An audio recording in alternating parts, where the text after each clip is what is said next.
Patay ang isang hinihinalang suspect sa karnaping na kinilalang si alias Morsid matapos makipagbarilan sa mga pulis ng Turil Police Station sa Binuagaw, Turil, Davao City madaling araw nitong Sabado, Pebrero 15. Batay sa ulat na intercept si Morsid ng mga tauhan ng Turil at Bansalan Municipal Police Station matapos magsagawa ng dragnet operation. Nagsimula ang operasyon matapos magsumbong ang isang biktima na nawawala ang kanyang asul na tricycle o bao-bao sa parking area ng isang mall sa Turil.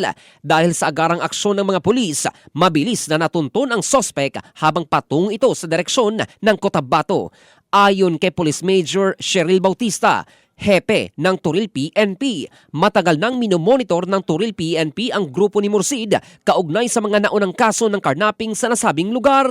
Nananawagan rin ang pulisya sa publiko na agad ipagbigay alam sa mga otoridad ang anumang kahina-hinalang aktibidad upang mapabilis ang aksyon laban sa kriminalidad. In the heart of changing lives, ito si Jofel Candado ng Brigada News Philippines, the Music and News Authority.